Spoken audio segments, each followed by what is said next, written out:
मोहम्मद अफगोर, तो वो तो अफगान था। हाँ जी। तो ये जो तुर्किस्तान वाले क्यों उसके साथ में ना the early with the after Muhammad bin Qasim, the Muslim blood invaders, they were all mostly from Turkic stock. I am unsure if Muhammad Ghori's antecedents are Afghan. I don't think so. Okay. They are Turkic, as far as I know. कुछ references दिया हूँ मैं. As far as I know, it is. He was originally from. His lineage was Turkic. But there is also one history about his lineage which says that his forefathers were Buddhists. Okay. In Afghanistan. I think we have to tell the viewers that the original Turkestan is something different. It is not what Turkey is today. Yes, it is part of. It was part of what is known today's Kazakhstan, Uzbekistan, Kyrgyzstan, Tajikistan, yes, Turkmenistan. These 5 Central Asian countries, the original Turkestan and East Turkestan of China, correct. Which is Xinjiang. All of this was part of Brihad Bharata. Culturally, it was under the cultural sphere of India's influence. Uttar Kuru. Uttar Kuru. You can take it. Where does Gandhari come from? Gandhar is in Kandahar today. Afghanistan. So, वो है. So he was part of Kabul, Zabul. Balban was part of that cabal.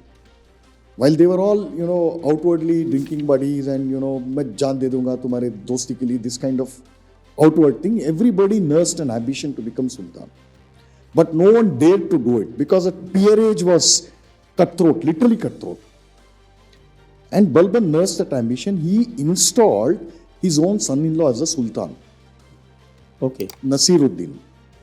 उनका नाम नसीरुद्दीन सा, just a namesake Sultan. जो पूरा ये जो period है आपका मोहम्मद गोरी से लेके बलबन तक का, ये कितने साल का है और इसमें कितने सुल्तान हुए? गोरी से लेके, I will discount Gori. We will begin the story with Gori's slave Kutubuddin Aibak. So Aibak से लेके बलबन तक roughly about 80 to 90 years.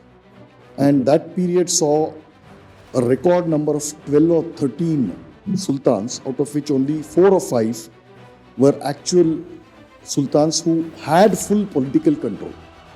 Iltutmish? Aibak died very soon.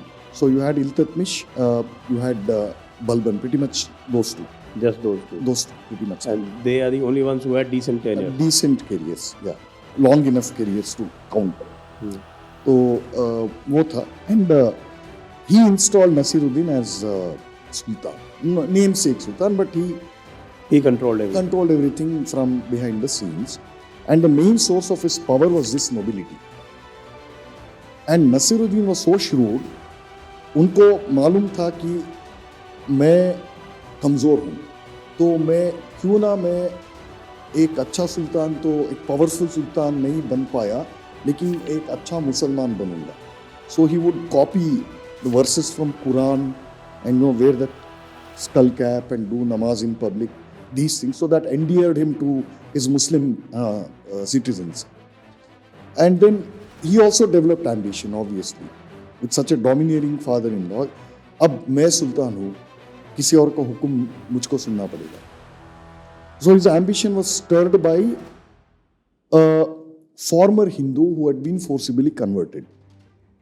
His Muslim name is Imaduddin Rihan. So in one stroke, listening to this Rihan's, advice, he dismissed all the nobility, including Balban. And then Balban said, "अच्छा बेटा, तुम ये खेल खेल रहे हो, चींटी के पर निकल आए हैं, हाँ ये खेल खेल रहे हो, मुझे भी आता है." So he did nothing for one entire year. Then he marshaled up all his forces and laid a siege to Delhi. On this side of Yamuna, you had the full strength of Balban and the armies of his allies. On the other side, Nasiruddin was isolated. So he said, I am offering you peace. Balban बोलता है, मैं शांति से ही आया हूँ. I am your slave, I am the slave of the Sultan and I always will be. So Nasiruddin got the message. So he said, no, you are elder to me, you have to honor me and, come back, all is forgotten. And then Balban said, I want Imaduddin Rihan's head. So that fellow was transferred to some faraway Iqta and then he was murdered later. And most of these chroniclers, now we come to that point, they are silent about what happened to Nasiruddin. But if you do a close reading of these histories, you will know that he was eventually murdered by Balban. And after Balban became Sultan, he began to sideline his former colleagues, his peers. Ruthless guy. I think all of them did that. Completely ruthless. The degree is different.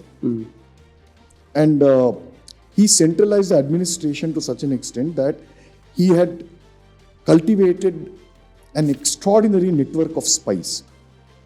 तो जो उनके पुराने दोस्त जो थे ना, so उनके घर में, on flimsy grounds, he would drag them out, parade them naked in public, have them stoned to death. On flimsy grounds. So you do this to 3 or 4 nobles, confiscate their property, literally their families on the streets. Because in Islamic political scheme of things, the empire, there is no concept of private property. All property belongs to Allah. 7.128 Quran. Know better. Chapter verse. And who's the caretaker here of Allah's dominions is the Sultan. So he can confiscate it. Basically, you hold your wealth and property, your home, your family at the whim and mercy of the Sultan.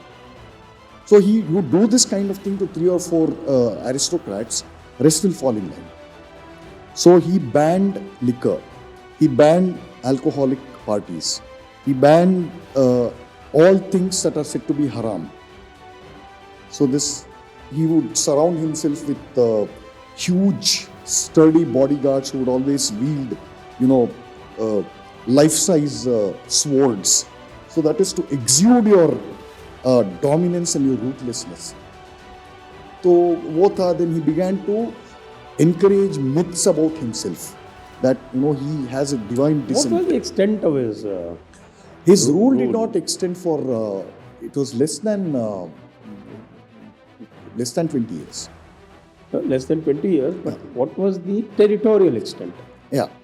So not just Balban, the territorial extent of all alleged sultans in Delhi, in the alleged Delhi, so-called Delhi Sultanate, it did not extend beyond a radius of 120 kilometers in north and northwest India.